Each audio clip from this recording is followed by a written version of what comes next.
Hello বন্ধুরা, শুভ সকাল। আমি অন্ধ্রপ্রদেশ থেকে সুপ্রিয়া দি বলছি। শুভ রামনবমী, সকলকে আমার শুভেচ্ছা জানাই। তো আজকে তো রামনবমী, দেখতে পাচ্ছ পুরো রেডি হয়ে গেছি। এই দেখো মন্দিরে যাওয়ার উদ্দেশ্যে। হ্যাঁ, এই তো তপস্যা স্বস্তিকা রেডি হয়ে গেছে। তারাও ঘরের লাইটটার জন্য যেন একটু ফ্যাকাশে লাগছে। মানে বাইরে বেরিয়ে এসো তো। হুম, এসো। ওর বাবা, হ্যাঁ ওর বাবা একটু বাইরে গেছে, একটা কাজেই গেছে। ওই এলে তারপরে মন্দিরে যাব।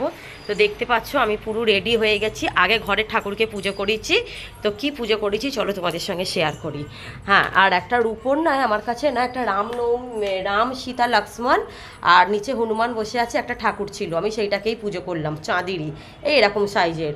কেননা আমার একটা অনেক দিন আগে না, আমার একটা না চীনা মাটির একটা রাম ঠাকুর ছিল। তো সেইটা এইবারে খন্দলক্ষ্মী পাল্টানোর সময় না ওটা ভেঙে গিয়েছিল।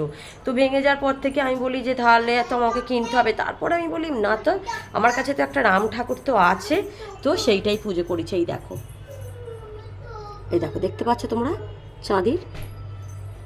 আমি ছবিটা ইউটিউবে দিয়ে দেবো কোনো এমনি পরে। এই দেখো দেখতে পাচ্ছ। আর এইটা হচ্ছে রামশিলা। এটা হচ্ছে, তোমরা তো জানো রামশিলা। এটা আমরা রামেশ্বরম গিয়েছিলাম না, রামেশ্বরম, হ্যাঁ রামেশ্বরম কন্যাকুমারী বেড়াতে গিয়েছিলাম বিয়ের পরে। আমরা সেইখান থেকে এই রামশিলাটা নিয়ে এসেছিলাম। মানে এটা সত্যি বলছি। অনেকে বলে যে না এই মানু হাত দিস না ঠাকুর, যে এগুলো সত্যি কি আসল, বলে কথায় আছে না, বিশ্বাসে মেলায় বস্তু তর্কে বহুদূর। তো দেখো এই রামশিলা এমনই একটা শিলা, দেখো কীরকম ভাসমান। এটা কিন্তু মানে এরকম যখনই এটাকে দেয়া হবে নিচে না ডুবে যাবে না, এরকম না, এটা ভাসমান হয়ে থাকবে। তো এই দেখো সেই রামশিলাটাকে আমি প্রত্যেক বছরই রামনবমীতে রামশিলা আর এই যে রাম ঠাকুরটাকে এবছর চাঁদের এই যে পুজো করি, দেখতে পাচ্ছ। আর আমরা এই তো রেডি হয়ে গেছি, মন্দিরে যাব। আগে আমি এখানে রাম ঠাকুরকে ফল দিয়ে দিয়েছি, যেহেতু তোমরা জানো যে রামনবমীতে ফলই দেওয়া হয়। এখানে ফল দেওয়া হয়েছে দুটো, দিয়ে তারপরে আবার মন্দিরে যাব। তপস্যার বাবা বললো রেডি হয়ে থাকো, তো এলে তারপরে মানে নিয়ে যাব বলে রেডি হয়ে আছি।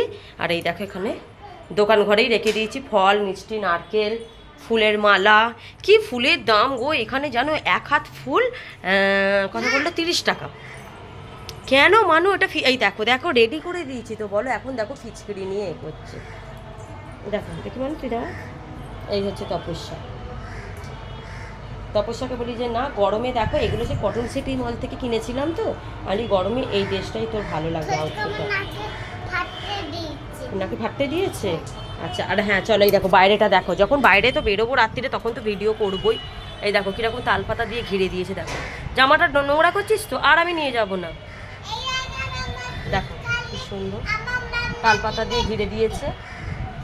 আর এই মন্দিরে যাব। আর যদি বলে যে তুমি দিদি তুমি মন্দিরে যাচ্ছ শাড়ি পরুনি, আজকে আর গরমে না এত শাড়ি পরে আমি সকালবেলা পুজো করছিলাম। আর তারপরে এই মন্দিরে যাব বলে ভাবলাম যে না চুড়িদারটাই পরে নিই। আবার রাত্রিবেলা কি পরবো না পরবো তখন তো ভিডিওটাকে দেখাবো। আর আমার যেহেতু এবলা আমি মানে রাম পুজো করেছি বলে এই জন্য আমি এবলা আমি ফল আর জল খেয়ে থাকবো। আর ওবলা কি হবে তা জানি না, কিন্তু তপস্যার বাবা তপস্যা স্বস্তিকা, হ্যাঁ মা ওই এসো, ওরা কিন্তু ভাত খাবে। মা কি হয়েছে মা? কোনটা কমে গেছে না বেড়েছে? কমে যাচ্ছে, আস্তে আস্তে কমে যাবে। জল খেতে হবে। আর এখন অবধি কিছু খাইনি জানো তো, মানে কিরম যেন একটা হচ্ছে। আর কখন আসে আবার এলে তারপরে তো যাওয়া হবে। আর সেই ড্রেসটা পরেছিলাম যেটা আমরা কেরালা বেড়াতে গিয়েছিলাম, সেই চুড়িদারটা। আর এই ঢোকানো ছিল, তারপর বলি যে না বার করি, বার করে তাহলে পরে যাই। আর রেডি হয়ে বসে আছি। তো তোমাদের ওখানেও নিশ্চয়ই রাম পুজো হচ্ছে, সব জায়গাতেই রাম পুজো হচ্ছে, বলার কিছু নেই। তাহলে ভিডিওটা ভালো লাগলে একটা লাইক শেয়ার সাবস্ক্রাইব করো। ওকে, টাটা। আচ্ছা টাটা। ওকে।